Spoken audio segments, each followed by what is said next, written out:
memuji Sang Raja di atas gunung dan di dalam samudra. Tanganku ku angkat padamu, mensyukuri rahmat yang Kau beri. Kakiku melompat bagimu, sebab rahmat-Mu baru setiap pagi. Bersyukurlah kepada Tuhan, sebab Dia baik, sebab Dia baik.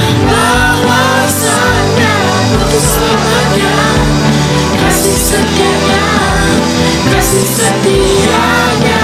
Bersyukurlah kepada Tuhan, sebab Dia baik, sebab Dia baik. Bahwasanya untuk selamanya kasih setianya, kasih setianya.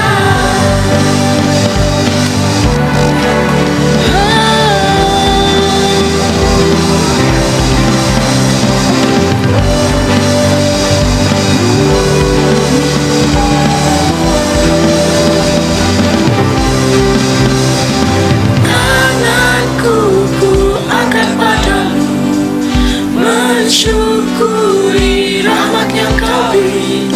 Kakiku melompat bagimu, sebab rahmat-Mu baru setiap pagi. Bersyukurlah kepada Tuhan, sebab Dia baik, sebab Dia baik. Bahwasanya untuk selamanya kasih setianya, kasih setianya. Bersyukurlah kepada Tuhan, sebab Dia baik, sebab Dia baik. Bahwasanya untuk selamanya kasih setianya, kasih setianya. Na na na na na, na na na na na, na na na na na na.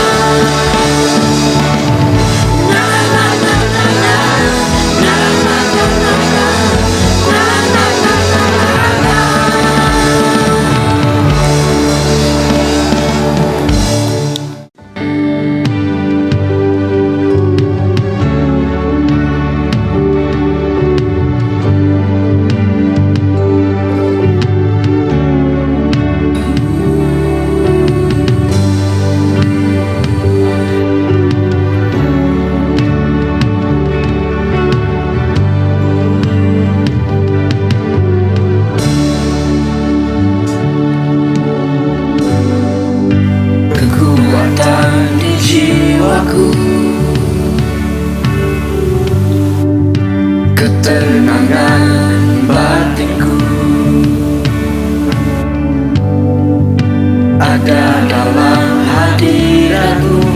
Ku menyembah-Mu.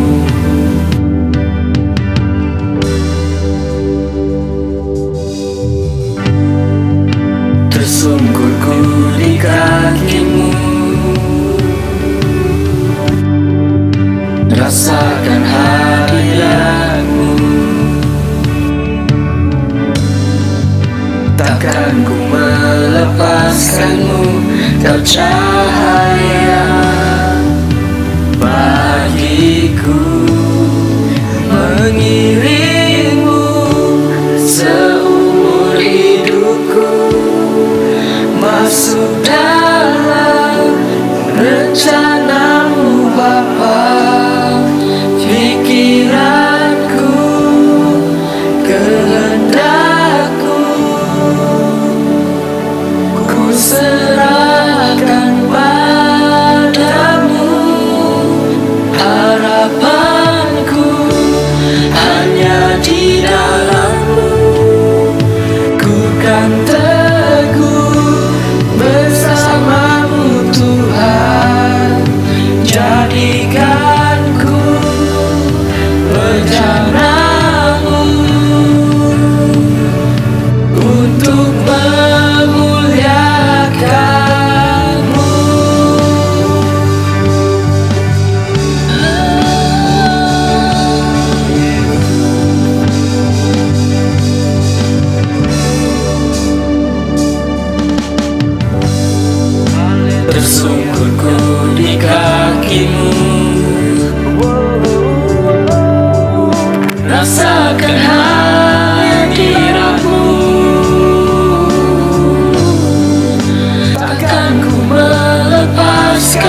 ada satu pengumuman.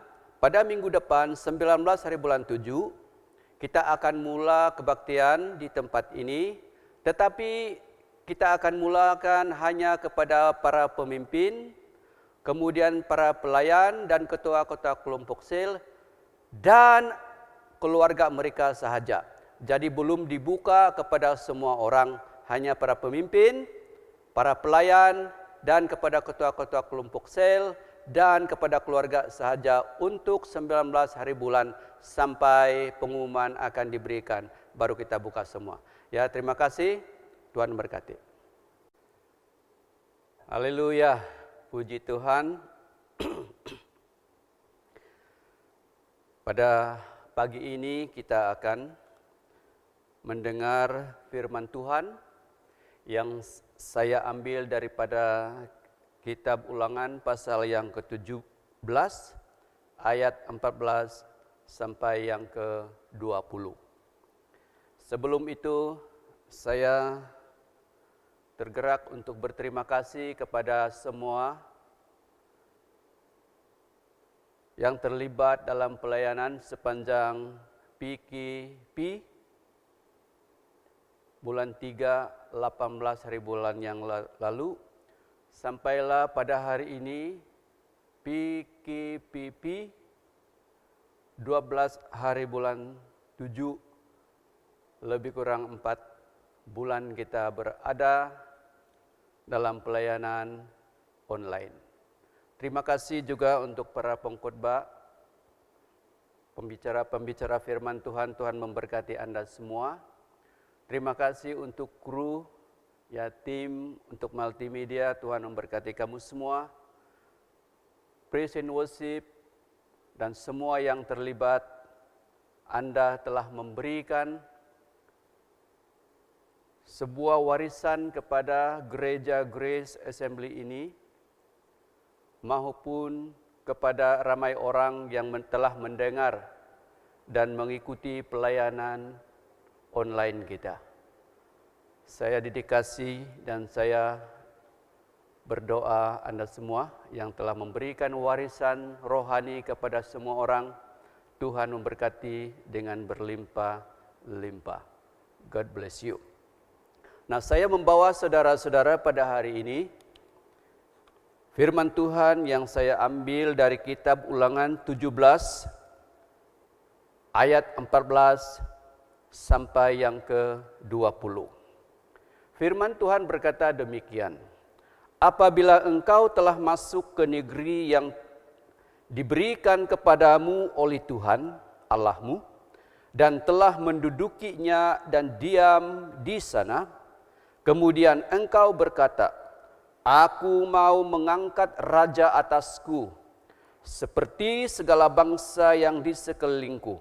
Maka hanyalah raja yang dipilih Tuhan Allahmu yang harus kau angkat atasmu.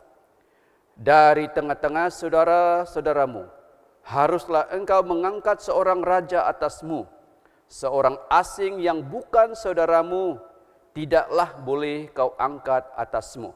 Ayat 16, hanya janganlah ia memelihara banyak kuda, dan janganlah ia mengembalikan bangsa ini ke Mesir untuk mendapat banyak kuda. Sebab Tuhan telah berfirman kepadamu, janganlah sekali-kali kamu kembali melalui jalan ini lagi. Juga janganlah ia mempunyai banyak istri, supaya hatinya jangan menyimpang. Emas dan perak pun janganlah ia kumpulkan terlalu banyak. Apabila ia duduk di atas takhta kerajaan, maka haruslah ia menulis baginya salinan hukum ini menurut kitab yang ada pada imam-imam orang Lewi. Itulah yang harus ada di sampingnya, dan haruslah ia membacanya seumur hidupnya untuk belajar takut akan Tuhan Allahnya dengan berpegang pada segala isi hukum dan ketetapan ini untuk dilakukannya. ayat terakhir 20, supaya jangan ia tinggi hati terhadap saudara-saudaranya, supaya jangan ia menyimpang dari perintah itu ke kanan atau ke kiri, agar lama ia memerintah, ia dan anak-anaknya di tengah-tengah orang Israel. Saya ingat saya baca dalam Alkitab versi Berniu. Versi Berniu berkata ayat 14, apabila engkau sudah masuk ke negeri yang dikaruniakan kepadamu oleh Tuhan Allahmu, dan apabila engkau sudah memilikinya serta tinggal di dalamnya, lalu engkau berkata, aku hendak mengangkat seorang raja atasku seperti segala bangsa yang ada di sekelilingku. Maka pastikanlah engkau mengangkat atasmu seorang raja yang dipilih Tuhan Allahmu. Angkatlah seorang raja atasmu daripada kalangan saudaramu. Jangan seorang asing yang bukan saudaramu. Hanya dia tidak boleh memiliki banyak kuda dan tidak boleh menyuruh bangsa ini kembali ke Mesir demi memperbanyakkan bilangan kudanya. Kerana Tuhan telah berfirman kepadamu, jangan kembali melalui jalan ini lagi.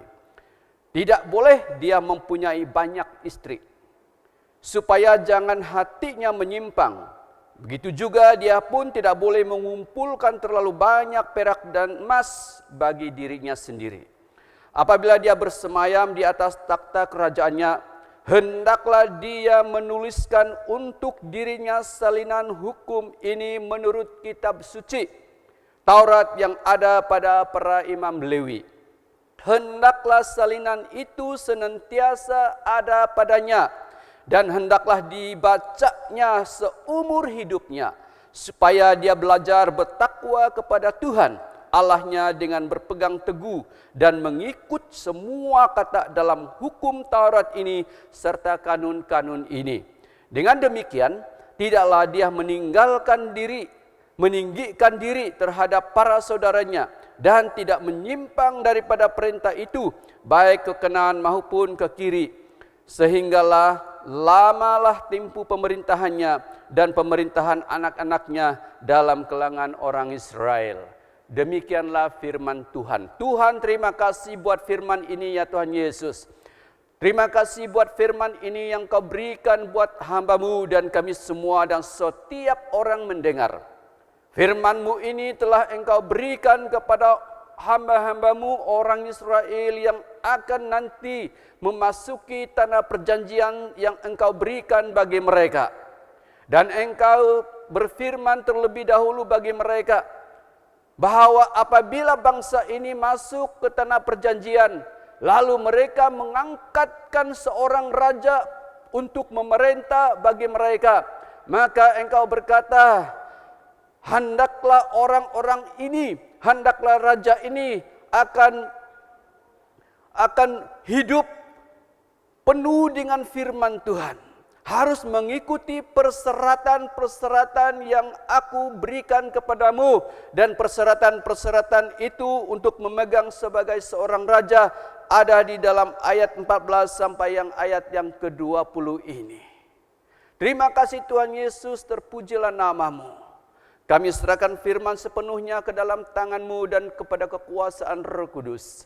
Berbicaralah ya Tuhan Roh Kudus buat kami semua pada saat hari ini melalui firman Engkau sendiri. Terpujilah nama-Mu, di dalam nama Bapa, Anak dan Roh Kudus kami mengucap syukur dan berdoa. Yang percaya katakan amin. Yang percaya katakan amin. Amin. Haleluya. Firman Tuhan berkata di dalam Ulangan 17 ayat yang ke-14 20 ini, bahwa apabila engkau masuk ke negeri yang telah kuberikan kepadamu nanti ini, dan kemudian engkau akan mengangkat raja seperti bangsa-bangsa lain, boleh. Tetapi dengan syarat kamu harus ikut persyaratan yang telah kuberikan kepadamu di dalam firman Tuhan ini. Saudara-saudara yang dikasihi Tuhan, orang Israel meminta raja nanti dari Tuhan, tetapi Tuhan mengizinkan bagi mereka dengan satu persyaratan, yaitu yang pertama, orang yang mereka angkat itu untuk menjadi raja mereka hendaklah dipilih Tuhan. Yang kedua, saudara-saudara, raja itu haruslah di kalangan mereka, bukan dari bangsa-bangsa lain yang datang kemudian diangkat, bukan. Tetapi haruslah raja yang diangkat itu ada di kalangan mereka. Yang seterusnya firman Tuhan berkata, orang yang diangkat ini haruslah memiliki syarat-syarat tertentu, yaitu hendaklah dia bukan orang yang duniawi ataupun ingin memiliki banyak kuda. Kemudian saudara-saudara, orang yang diangkat itu hendaklah orang yang tidak mau membawa kembali bangsa ini kembali ke Mesir. Seterusnya dia kata di sini, orang yang diangkat menjadi raja bagi kamu adalah orang yang tidak mau memiliki banyak istri. Ya. Kemudian seterusnya saudara-saudara tidak suka mengumpul banyak-banyak emas, perak, uang dan sebagainya. Kemudian dikatakan di sini hendaklah dia mencintai firman Tuhan atau Taurat Tuhan. Bukan saja mencintai firman dan Taurat Tuhan, tetapi Alkitab berkata orang itu harus menulis kitab Taurat itu. Dan dia harus membaca kitab Taurat itu, firman Tuhan itu hari-hari. Supaya dia hidup menurut nilai-nilai Alkitab. Amin. Dan itulah syarat-syarat yang Tuhan berikan kepada orang Israel yang bakal menjadi pemimpin atau kepala bagi mereka. Haleluya. Puji Tuhan, ini bagus. Amat bagus sekali. Saudara yang saya kasihi di dalam nama Tuhan Yesus Kristus. Hari ini saya akan membawa saudara-saudara dengan satu khotbah, yaitu khotbah tentang keluarga. Tentang keluarga. Yaitu apa yang raja atau kepala atau ayah atau permaisuri keluarga lakukan di dalam keluarga mereka. Apa yang seharusnya seorang kepala, apa yang seharusnya seorang kepala rumah tangga, apa yang seharusnya seorang permaisuri di dalam keluarga yang dilakukan di dalam keluarga mereka setelah mereka bernikah. Saudara-saudara yang dikasihi Tuhan, firman Tuhan ini ditujukan kepada orang Israel apabila orang Israel mengangkat seorang kepala mereka sebagai pengatur, sebagai raja, nanti mereka sampai di tanah yang Tuhan telah janjikan. Tetapi nilai-nilai ini juga, syarat-syarat ini juga boleh bahkan amat bagus untuk dipraktikkan di dalam keluarga manusia. Amin. Karena di dalam keluarga juga ada orang-orang yang Tuhan titipkan, yaitu anak, istri, atau suami ada di dalam keluarga yang harus diberikan perhatian bagi hidup mereka. Jadi saudara-saudara yang dikasihi Tuhan Yesus, mari kita belajar dari firman Tuhan ini, yaitu syarat ataupun persyaratan yang Tuhan bagikan kepada seorang raja atau kepala dalam sebuah negara, tetapi kepala juga di dalam gereja, tetapi kepala atau raja atau pengatur atau pengurus juga di dalam sebuah rumah tangga. Hari ini saya berbicara di dalam rumah tangga. Amin. Haleluya. Saudara yang dikasihi Tuhan Yesus, kita perhatikan ayat yang ke-19. Ya, ayat yang ke-19 dan ayat yang ke-20. Firman Tuhan berkata, itulah yang harus ada di sampingnya. Itulah yang harus ada di sampingnya. Apa yang ada di sampingnya? Yaitu firman Tuhan. Hendaklah firman Tuhan itu senantiasa ada padanya. Dan firman Tuhan yang ada padanya itu haruslah dibacanya seumur hidup. Amin. Itulah seranan Tuhan kepada seorang kepala. Itulah seranan Tuhan kepada seorang raja. Itulah seranan Tuhan kepada seorang ayah. Juga kepada seorang ibu atau permaisuri di dalam rumah. Harus ada firman Tuhan. Harus ada firman Tuhan, dan firman Tuhan itu harus dibacakannya sendiri. Harus direnungkan supaya dia hidup sesuai dengan firman Tuhan. Alkitab berkata begini, seumur hidupnya haruslah dia membaca firman Tuhan itu supaya dia belajar takut akan Tuhan. Amin. Lalu dia berkata di sini supaya dia berpegang teguh dan mengikut semua kata-kata dalam hukum Taurat ini serta kanun-kanunnya, nilai-nilainya. Saudara yang dikasihi Tuhan yang ada di sini, seorang raja, seorang ayah, seorang kepala adalah satu tanggung jawab yang amat bagus. Ya, sukar tetapi mulia. Itu sebabnya Tuhan awal-awal memberikan satu firman Tuhan supaya pelayanan seorang bapa, pelayanan seorang kepala, pelayanan seorang raja adalah pelayanan dan tanggung jawab yang amat mulia. Karena dia memberikan impact kepada orang bawahannya. Itu sebabnya Tuhan memberikan awal-awal firman Tuhan kepada mereka ini. Dan tidak ada jalan lain. Kalau kita mengimpikan keluarga kita bagus, kalau mengimpikan kita negara atau gereja yang kita layani, yang kita pimpin, kita sebagai kepala, memiliki rakyat, keluarga yang takut akan Tuhan, itu bermula dari kepalanya, yaitu raja. Amin. Bermula dari kepala, bukan bermula daripada rakyat, bermula dari rajanya, bermula dari ayah, bermula dari bapak, bermula dari seorang ibu. Karena firman Tuhan berkata, itulah yang harus ada di sampingnya. Siapa itu raja? Yaitu memiliki firman Tuhan dibaca seumur hidupnya, direnungkan, hidup sesuai dengan firman Tuhan. Dan dia katakan di sini, dan dia akan memberikan firman Tuhan kepada rakyatnya.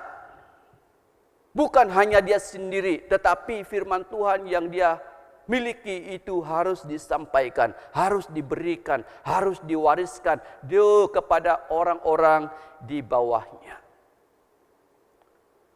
Ayat 20, supaya Alkitab berkata, engkau akan memerintah selama-lamanya, rakyatmu tidak akan kucar-kacir. Rakyatmu akan berdiam diri tenang karena pemerintahanmu berdasarkan dengan kasih Tuhan. Amin. Itu ayat 19 dan ayat yang ke-10. 20. Jadi saudara, kalau kita lihat dalam 6 ayat ini, 14, 15, 16, 17 sampailah yang ke-20. Kita dapati bahwa kalau kita menjadi pemimpin, sama ada pemimpin sebuah negara, ataupun pemimpin di dalam sebuah gereja, ataupun pemimpin di dalam sebuah rumah tangga, Tuhan telah memberikan persyaratan ini kepadamu. Siapamu? Kepala. Siapa kepala? Raja, pengatur, pengelola. Di dalam rumah tangga. Amin. Jadi perseratan ini amatlah penting sekali. Kalau kita tidak ikut perseratan ini, Alkitab berkata, anak-anakmu dan bangsamu akan liar. Engkau akan memerintah dengan waktu yang singkat. Dan engkau akan menjadi tawanan bangsa lain, tawanan dosa, tawanan setan jika engkau tidak akan melakukan sesuai dengan persyaratan yang diberikan Tuhan ini. Maukah saudara-saudara memimpi bagaimana keluarga kita, anak-anak kita takut akan Tuhan, kuat di dalam hidup, tangguh dan sukses pada hari esok sampai kepada Maranatha. Tidak ada jalan lain saudara-saudara. Tidak ada cara lain. Hanya ikut perseratan Allah kita di dalam Ulangan 17, 14, ayat 14, 15 sampai ke 20 ini. Kalau kita langgar, kalau kita tidak lakukan firman Tuhan ini, jangan mimpi keluargamu akan tangguh, kuat dan sukses. Karena Tuhan sudah memberikan awal-awal syarat-syarat kalau warga negara kita tetap selama-lamanya tidak dijajah dosa, tidak dijajah dengan bangsa-bangsa lain. Tuhan harus di tengah-tengah mereka. Amin. Haleluya. Inilah persyaratan seorang raja. Inilah persyaratan seorang kepala. Ayat yang ke-15 tadi saya ulangi, dipilih Tuhan, harus dipilih Tuhan, bukan orang lain. Kemudian haruslah ada di dalam keluarga. Maksudnya di sini adalah di dalam keluarga kita, bukan pastormu yang mengurus keluargamu. Bukan elders yang mengurus keluargamu. Bukan guru yang mengurus anak-anakmu. Bukan orang lain. Alkitab berkata, haruslah engkau memilih seorang kepala di dalam bangsamu sendiri. Yang mengurus rumah tangga kita adalah rajanya sendiri. Yang dipilih Tuhan, yaitu seorang ayah atau bapak. Dan seorang istri atau permaisuri. Bagaimana baiknya rumah tangga kita. Bagaimana untuk future ataupun masa depan. Kuatnya rumah tangga kita, taatnya rumah tangga kita, anak-anak dan cucu kita banyak bergantung daripada ketaatan seorang raja di dalam rumah tangga kita. Alkitab berkata begini, bukan orang lain yang mengurus keluarga kita, bukan orang lain yang harus dipilih menjadi raja di tanah Kanaan. Dipilih Tuhan dan engkau sendiri yang memilih di kalanganmu, bukan orang lain. Amin. Maka bapak-bapak, khususnya para ayah yang ada di sini, engkau telah dipilih Tuhan di dalam rumah tanggamu untuk menjadi raja, menjadi kepala. Mengurus rumah tanggamu supaya rumah tanggamu tetap kuat, tangguh dan memiliki kasih Tuhan. Dan bukan saja dalam rumah tanggamu tapi sampai anak cucumu. Kata Alkitab ayat yang ke-20. Tidak boleh seorang bapak, seorang kepala, seorang raja tamak atau banyak memiliki kuda, kata firman Tuhan. Apalagi kalau membawa rumah tangga itu istri anak-anaknya kembali ke Mesir yang melambangkan perbudakan ataupun melambangkan dosa. Tidak boleh. Apa maksudnya tidak boleh memiliki banyak kuda? Tidak boleh memiliki satu visi untuk bangsa ini kembali ke Mesir. Maksud di sini adalah kuda adalah lambang peperangan. Kuda adalah lambang peperangan. Dan Mesir adalah lambang perbudakan, perhambaan, dan lambang dosa. Seorang raja, seorang kepala rumah tangga tidak boleh memiliki sikap hati yang sombong dan memiliki visi untuk hanya membawa keluarganya kepada duniawi ini. Alkitab sudah mencatat ayat yang ke-16. Tidak boleh engkau sombong atau memiliki kuda yang banyak. Engkau tidak boleh memiliki visi untuk bangsa ini kembali ke Mesir. Ataupun perhambaan dan dosa duniawi ini. Amin. Ayat yang ke-17 dikatakan tidak boleh banyak istri. Yang berkira-kira mau istri kedua, ketiga, dan keempat. Ya, bertobatlah hari ini. Bilang di sebelah kiri kanan, bertobat bilang ya. Karena Alkitab berkata tidak boleh banyak istri.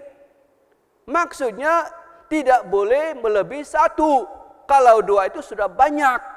Jadi seorang pemimpin rumah tangga tidak boleh banyak istri. Ya, amin. Haleluya. Banyak istri berbicara tentang nafsu. Seorang pemimpin hendaklah dapat mengendalikan nafsu buruknya. Hendaklah memiliki nafsu jahatnya. Amin. Haleluya. Tidak boleh memiliki banyak istri. Seorang raja pada ketika itu seperti Raja Salomo, dia banyak istri. Kenapa saudara-saudara? Karena dia adalah seorang yang menyombongkan dirinya. Untuk menakluk sebuah daerah-daerah, dia harus ambil seorang perempuan jadi istrinya supaya daerah itu menjadi miliknya. Jadi dia juga adalah tamak, ingin berkuasa dan menguasai, dan plus campur dengan hawa nafsu.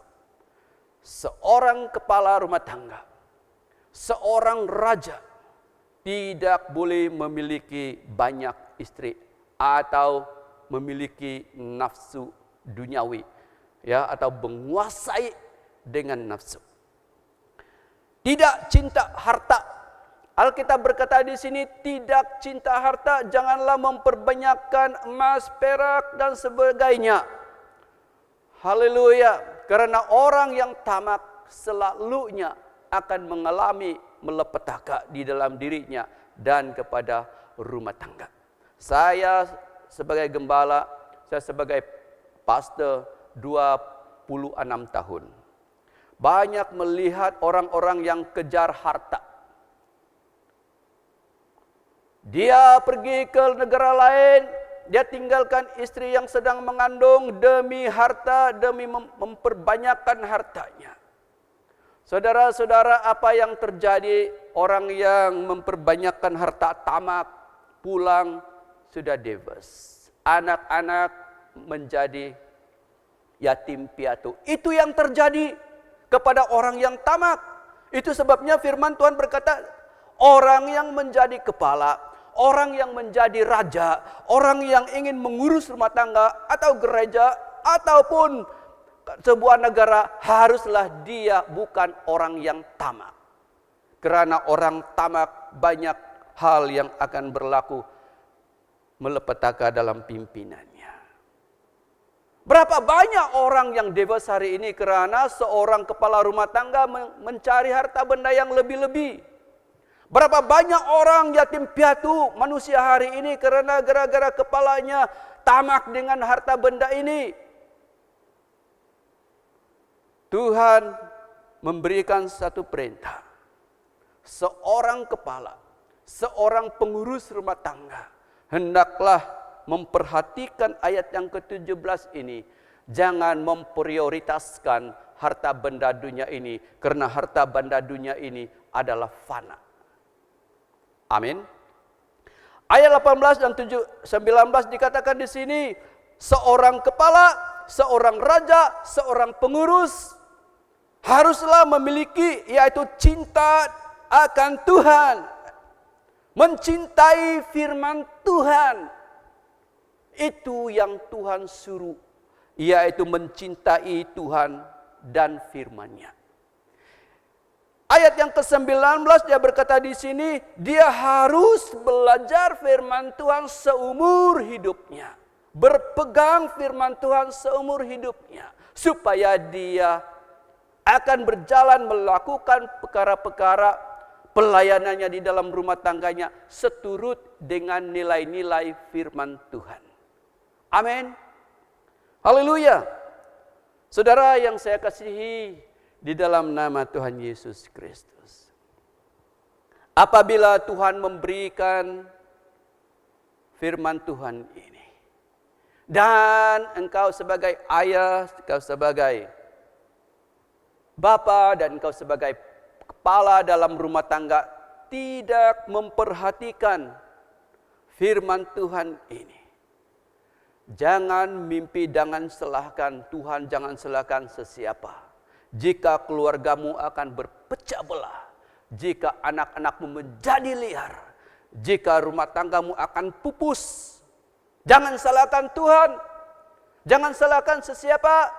Kalau kau melanggar atau tidak ikut firman Tuhan ini, karena firman Tuhan ini adalah ya dan amin. Ayat 20, jika engkau tidak menuruti, maka liarlah rakyat. Engkau harus menuruti firman ini, supaya pemerintahan dan keluargamu tetaplah teguh dan selama-lamanya. Amin. Itulah yang Tuhan peringatkan kepada orang Israel apabila mereka mengangkat seorang raja bagi mereka. Dalam banyak-banyak saya bicarakan firman Tuhan ini, 14, 15, 16 sampai 20 ayat ini. Apakah yang kita dapat belajar daripada firman Tuhan ini? Apa yang kita dapat belajar dari firman Tuhan ini? Apa yang seorang raja bagikan kepada sukunya? Apa yang seorang raja dibagikan kepada bangsa Israel itu? Apa yang seorang kepala rumah tangga dibagikan kepada keluarganya yang paling utama? Jangan memperbanyakkan kuda. Jangan memperbanyakkan emas, perak, dan sebagainya. Saudara-saudara, firman Tuhan ini adalah diberikan kepada seorang kepala. Jadi kalau begitu, apa yang seharusnya diberikan, apa yang seharusnya diwariskan kepada pimpinan kita, kepada keluarga kita. Kalau kita melihat seluruhnya, yang Tuhan tekankan di dalam firman Tuhan ini, apa yang harus diberikan raja kepada bangsa itu, apa yang seharusnya diberikan keutamaan seorang ayah, seorang kepala kepada rumah tangganya, adalah warisan rohani. Katakan di sebelah kiri kanan, yang paling utama engkau berikan kepada rumah tanggamu adalah warisan rohani. Amin. Warisan rohani. Ayat 18, 19 sampai yang ke-20. Alkitab berkata, haruslah engkau memiliki firman Tuhan. Apabila engkau menjadi raja di tanah yang kuberikan kepadamu. Dan firman itu haruslah selalu ada di sampingmu. Dan firman Tuhan itu harus kau baca seumur hidupmu. Dan firman Tuhan itu haruslah engkau wariskan, kau bagikan kepada bangsa ini. Kalau tidak, anak-anakmu dan bangsamu akan menjadi liar ataupun pemerintahan yang pupus. Saudara yang saya kasih dalam nama Tuhan Yesus, memang kita mencari uang untuk keperluan bagi kehidupan ini, karena kita masih ada di dalam dunia. Itu sebenarnya tidak salah. Tetapi yang salah di sini, kalau kita teliti firman Tuhan ini, yang salah di sini adalah apabila orang memprioritaskan, memperbanyakkan kuda. Apabila seseorang kepala itu memiliki visi untuk membawa jemaatnya, membawa rakyatnya, membawa keluarganya kepada keduniawian, keduniawian, hal-hal duniawi, dan bukan kepada kerajaan Allah. Itu yang salah. Apabila dia memiliki untuk harta yang banyak, harta. Oh, saudara-saudara, itu yang salah dan bukan warisan rohani.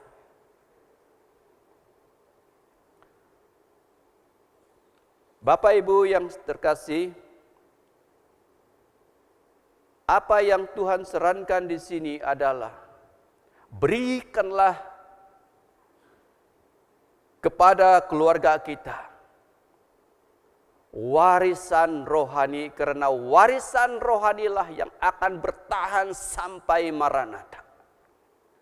Warisan rohanilah yang akan bertahan sampai bila-bila. Warisan rohanilah yang akan sampai ke surga. Warisan rohanilah yang akan menjadi anak-anak kita, cucu kita akan menjadi tangguh dan kuat. Amin. Puji Tuhan. Sebelum saya mengakhiri khotbah saya hari ini, saya ada satu artikel yang amat bagus sekali berkaitan dengan khotbah ini. Kalau saudara pernah dengar, namanya adalah Fanny Crosby. Dia seorang bangsa Amerika. Ya, Fanny Crosby. Fanny Crosby ini lahir secara normal, tetapi dia menjadi buta karena jangkitan ketika demam, ya, di usia 6 minggu. Jadi itulah Fanny Crosby. Dia lahir normal tapi buta karena jangkitan kuman di matanya ketika 6 minggu. Dan akhirnya dia seorang yang buta. Pada usia 6 bulan, bapaknya pula meninggal dunia. Jadi dia tidak ada lagi bapak pada usia kira-kira 6 bulan. Itulah nasib si Fanny Crosby. Kemudian setelah bapaknya tidak ada lagi, ibunya harus bekerja untuk menyelesaikan ataupun meneruskan hidup bagi mereka berdua. Maka Fanny dijaga oleh neneknya ketika ibunya sibuk dalam pekerjaan. Bapak Ibu yang terkasih, ibunya dengan neneknya ini adalah orang yang godly ataupun amat memperhatikan rohani. Takut akan Tuhan. Amin. Jadi apa yang dilakukan oleh ibu dan nenek ini ialah ibu itu atau nenek itu selalu membaca firman Tuhan buat anak yang buta ini. Setiap waktu, setiap hari, bila-bila saja, karena budak ini, anak kecil ini tidak boleh melihat, maka nenek ini selalu membacakan firman Tuhan kepadanya.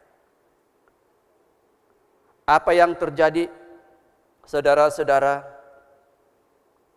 kepada anak kecil ini yang buta, yaitu Fanny Crosby? Dia punya kemampuan untuk menghafal ayat-ayat firman Tuhan yang luar biasa. Sehingga sehingga ramai orang yang kagum dengan penghafalan firman Tuhannya itu. Amin. Kemudian dikatakan pada usia 12 tahun Fanny bersekolah di New York dan banyak menulis puisi-puisi di sekolah itu. Bahkan dia banyak menulis lagu-lagu rohani dan memberkati sekolah di mana dia berada. Setelah itu dia menikah dengan seorang jejaka yang namanya Alexander, seorang pemusik juga. Kemudian Fanny sangat aktif memperjuangkan nasib orang-orang kurang upaya, terutamanya seperti dia, yaitu orang-orang buta. Tetapi bukan saja dia seorang pejuang kepada orang-orang kurang upaya. Fanny adalah seorang pencerah yang amat bagus sekali. Kemudian pada usia 94 tahun, dia pun meninggalkan dunia ini. Saudara yang dikasihi Tuhan Yesus, apakah yang Feni tinggalkan warisan hidupnya? Dikatakan di dalam artikel ini, sepanjang hidupnya, dia telah menulis lagu-lagu rohani dan lagu-lagu him lebih daripada 8.000 him atau lagu-lagu rohani yang kita nyanyi sampai pada hari ini. Amin. Dan puisi-puisi yang telah ditulis oleh Feni direkodkan di sekolah-sekolah di mana dia mengajar. Saudara yang saya kasih dalam nama Tuhan Yesus Kristus, seorang yatim tidak punya bapa, seorang wanita yang tidak punya mata yang melihat, tetapi telah meninggalkan warisan rohaninya kepada bangsa Amerika. Sampai hari ini banyak orang-orang yang terinspirasi dan diberkati dengan hidup seorang buta ini. Saya mau tanya, dari mana ketangguhan, dari mana kekuatan, dari mana kesuksesan anak ini, yaitu Feni Crosby? Itu bermula daripada 2 orang wanita, yaitu ibunya dan neneknya telah memberikan warisan rohani bagi mereka kepada Feni ini. Amin. Haleluya. Itu sebabnya firman Tuhan berkata di dalam Ulangan 17 ayat 14 sampai yang ke-20. Sebelum bangsa orang Israel itu masuk ke tanah perjanjian dan memiliki dan mengangkat seorang raja, awal-awal lagi Tuhan memberikan persyaratan-persyaratan kepada raja itu. Apa yang raja harus berikan kepada bangsa itu, supaya bangsa itu tetap tangguh, kuat, dan memiliki tanah, dan mereka akan selama-lamanya hidup di situ. Yaitu warisan rohani. Katakan di sebelah kiri kanan, warisan rohani. Bukan kuda, bukan emas, bukan perak, bukan uang. Tetapi warisan rohani harus diberikan seorang kepala kepada bangsa itu. Begitu juga di dalam rumah tangga kita. Bapak-bapak, permaisuri-permaisuri dan raja-raja king yang ada di sini. Mari kita perhatikan firman Tuhan ini. Yang paling utama kau berikan kepada rumah tanggamu adalah warisan rohani. Haleluya, yang paling utama sekali lagi adalah warisan rohani. Warisan rohani. Haleluya, amin. Apa dia? Warisan rohani. Ulangan 17 ayat 19-20 saya akhiri khotbah ini. Itulah sebabnya yang harus ada di sampingnya dan haruslah ia membacanya seumur hidupnya, untuk belajar takut akan Tuhan Allahnya, dengan berperang pada segala isi, dengan berpegang pada segala isi hukum dan ketetapan ini, untuk dilakukannya, supaya jangan ia tinggi hati terhadap saudara-saudaranya, supaya jangan ia menyimpang dari perintah itu ke kanan dan ke kiri, agar lama ia memerintah, ia dan anak-anaknya di tengah-tengah orang Israel. Demikianlah firman Tuhan yang diberikan kepada kita semua sebagai kepala rumah tangga.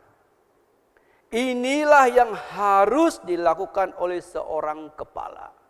Inilah yang harus dilakukan oleh seorang raja.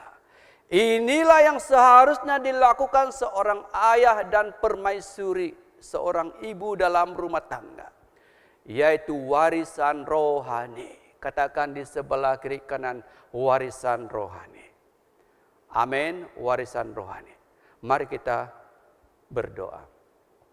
Bapa, di dalam nama Tuhan Yesus Kristus, hari ini kami telah mendengar firman Tuhan. bagi seorang raja yang akan duduk di takhta menjadi pemerintah buat bangsa itu nanti. Juga kepada kepala-kepala gereja. Bahkan pada hari ini fokus kepada kepala rumah tangga. Tuhan tidak minta seorang kepala adalah seorang yang kaya dengan kuda, emas, perak, dan keuangan. Karena itu adalah duniawi dan benda-benda itu adalah warisan yang fana, yang hanya sementara. Tetapi Tuhan telah memberikan firman Tuhan, dan firman Tuhan ini diberikan kepada seorang kepala, yaitu harus memiliki dan belajar firman Tuhan. Memiliki hidup yang intimasi dengan Tuhan.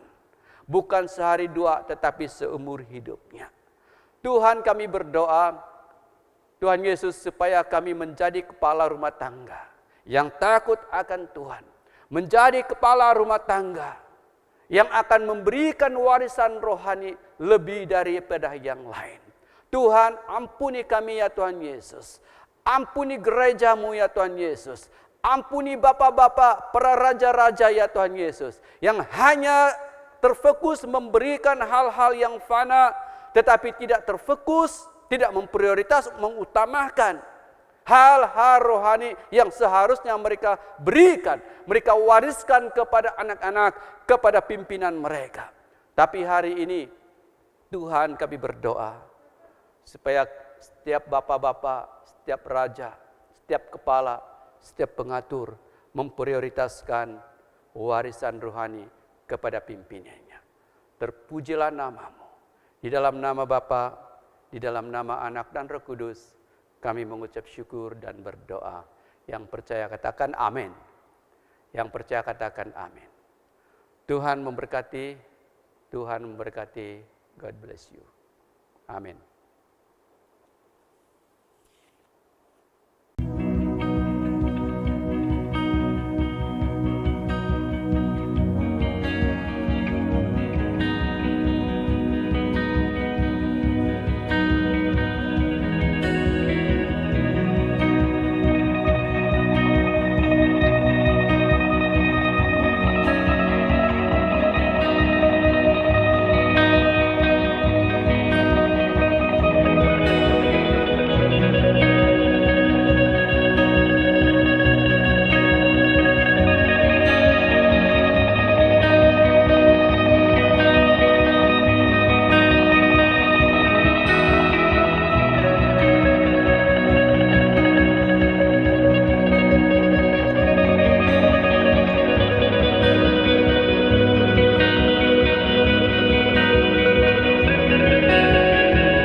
Saudara-saudara, kita harus kuat menghadapi ini.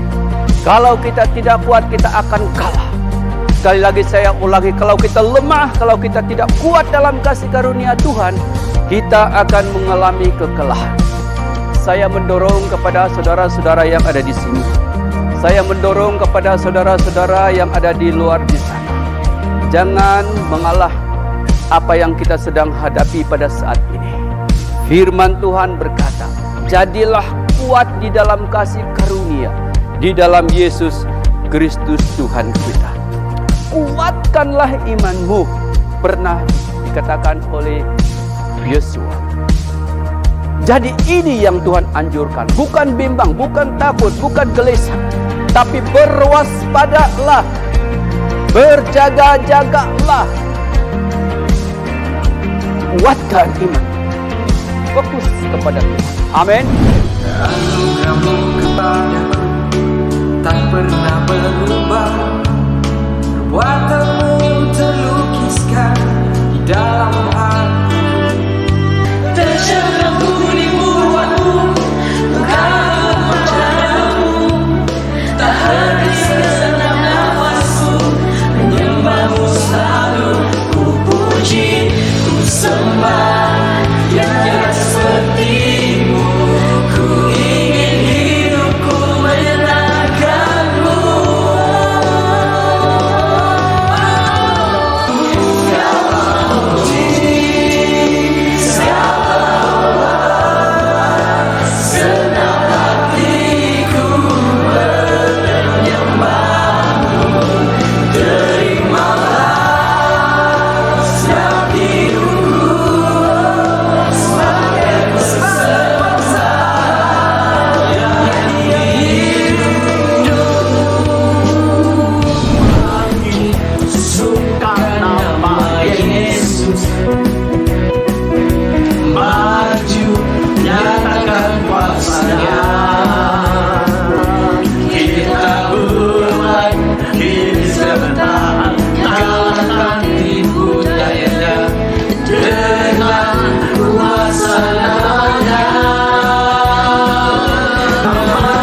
Diberkatilah kerajaan yang datang, kerajaan Bapa kita Daud. Hosana, Hosana di tempat yang maha tinggi. Saudara-saudara, mereka berseru, mereka berteriak ke arah Tuhan Yesus. Orang-orang yang di depan, orang-orang yang di belakang, mereka tunjukkan Hosana, Hosana, Hosana yang maha tinggi kepada Tuhan Yesus yang sedang masuk ke Yerusalem. Sumbernya yaitu Allah, maka manusia itu akan mati, tidak akan memiliki hidup. Tapi syukur, dalam 1 Petrus pasal yang ketiga ayat yang ke-18, firman Tuhan berkata, Kristus membawa kita kepada Allah. Ephata. Kata Yesus Ephata, yang berarti terbukalah. Betapa besar kasih pengampunanmu Tuhan, tak kau pandang indah hati yang hancur, pengampunan yang kau beri pulihkanku.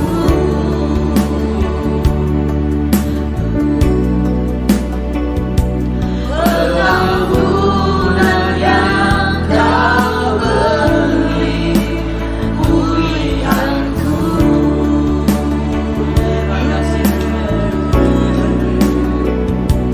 Pengampunan yang kau beri pulihkanku. Hidup ini adalah kesempatan, hidup ini untuk melayani Tuhan. Jangan sia-siakan waktu yang Tuhan beri. Hidup ini hanya sementara. Oh Tuhan, pakailah hidupku selagi aku masih kuat. Bila saatnya nanti ku tak berdaya lagi, hidup ini sudah jadi berat. Roh yang kudus pulihkanku, Engkaulah damaiku. Ku hidup oleh anugerah-Mu yang menyertai-Ku. Buka hati untuk jalan-Mu, berserah penuh di hadirat-Mu. Kau ambil alih seluruh hidupku, di altar-Mu menyembah-Mu. Roh-roh jahat yang berkuasa atas angkasa ini datang untuk mencuri, membunuh, dan membinasakan. Apabila keluarga itu dicurinya harmoni, apabila sebuah rumah tangga itu sudah dibunuhnya sukacita damai sejahtera, maka yang terjadi adalah kehancuran. Hanya firman Tuhan yang mampu memulihkan bangsa ini. Hanya firman Tuhan yang memulihkan negara kita. Tepukan kemuliaan bagi Tuhan Yesus. Maka saudara yang dikasihi Tuhan, beritakan firman Tuhan. Saat kenyataan di depanku mengecewakan perasaanku, ku menutup mata memandangmu.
kalangan persekutuan, di kalangan gereja Tuhan, di kalangan umat Tuhan, di kalangan umat anak-anak Tuhan, ada yang tidak sungguh-sungguh, ada yang tidak sepenuh hati mengikut Tuhan. Maksudnya di sini semua apa yang dilakukan di dalam gereja, semua apa yang dilakukan oleh anak-anak Tuhan, mungkin dia ini pernah dibaptis, mungkin dia ini pernah melayani Tuhan, pernah melayani di dalam worship, pernah melayani di dalam musician, mungkin juga pernah menyambutkan orang, mungkin juga pernah melakukan mukjizat, pernah melayani di dalam khotbah, dan segala sesuatu dia pernah mengikuti kelas Alkitab, pernah mengikuti SPG, tetapi dia ini tidak sungguh-sungguh. Haleluya. Sesungguhnya ini ada kuasa-Mu telah terbentang sepanjang sejarah manusia, tak ada yang sanggup mengangkangi Kau Alfa Omega. Tuhanmu luar biasa, Alfa Omega. Tuhanmu luar biasa, kekuatanmu heran, dulu sekarang selamanya. Lakukanlah lagi keajaiban dalam nama-Mu Tuhan, nyatakanlah lagi kemuliaan-Mu atas hidupku. Hidupku penuh mujizat. Dia adalah jalan yang sesungguhnya. Tidak ada jalan pergi ke surga, hanya di dalam Yesus, sebab Yesus berkata, "Akulah jalan." Bukan satu-satu jalan, hanya satu jalan, yaitu Karena mereka sebenarnya ingin mengetahui, mereka tidak tahu tentang apa-apa. Mereka ingin tahu apa yang kita tahu. Dan itulah sebabnya mari kita menyampaikan apa yang kita tahu. Apa yang kita tahu itu ialah tentang Injil, tentang karya penyelamatan Yesus Kristus. Ajaib Kau Tuhan, agung dan perkasa, Kau sumber kemenanganku, layak berkuasa, meminta selamanya. Yesus Kaulah Raja pilihan. Haleluya. Ibaratlah pujinya, Yesus Raja segala raja. Haleluya. Bangkitlah gerejanya, kita lebih dari pemenang. Oleh sebab itu, saudara-saudara, kalau kita tidak dipenuhi dengan kuasa yang dari atas, kalau kita tidak dipenuhi oleh Roh Bapa, kalau kita tidak dipenuhi oleh pribadi Roh Kudus, maka kita akan menjadi kalah. Tuhan merindukan, Tuhan maukan supaya gerejanya itu bukan sekedar dia percaya kepada Tuhan Yesus, tetapi dia mau supaya gerejanya itu dia taat kepada segala perintah Tuhan. Bukankah Yesus berkata bahwa siapapun yang mengasihi dia, barang siapa mengasihi aku, kata Yesus, maka dia akan menuruti segala perintahku. Dengan apakah ku balas segala kebaikan-Mu, segenap hatiku menyembah-Mu Yesus, ku bersyukur padamu. Kasih-Mu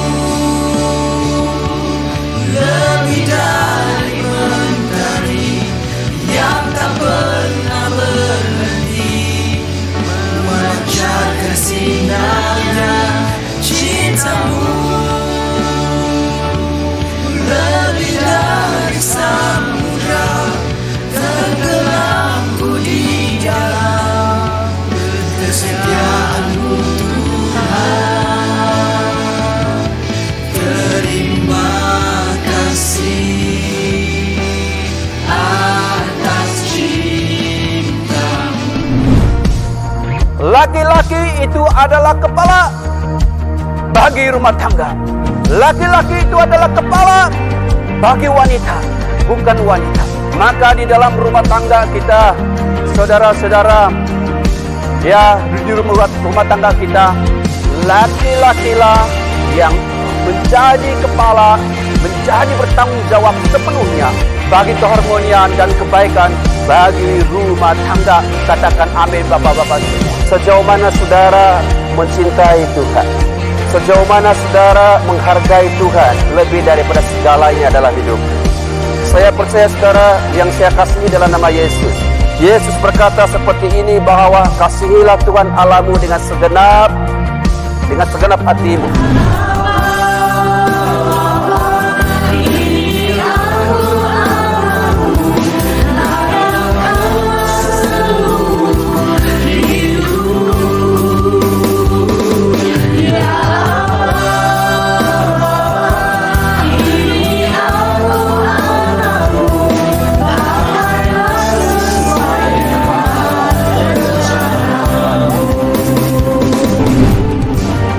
Mari kita seperti Samuel. Ya Tuhan, berbicaralah, hamba-Mu Kata Samuel setelah dia dipanggil oleh Tuhan, Samuel, Samuel. Kata Samuel, ya Tuhan, berbicaralah, hamba-Mu mendengar. Kenapa yang terjadi? Samuel mendengar dan Tuhan menceritakan satu masalah besar yang terjadi di gereja pada masa itu.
Dalam kehidupan kita ini harus kita akui bahwa hidup ini kadang-kadang, bukan kadang-kadang, selalu kita rasa pahit.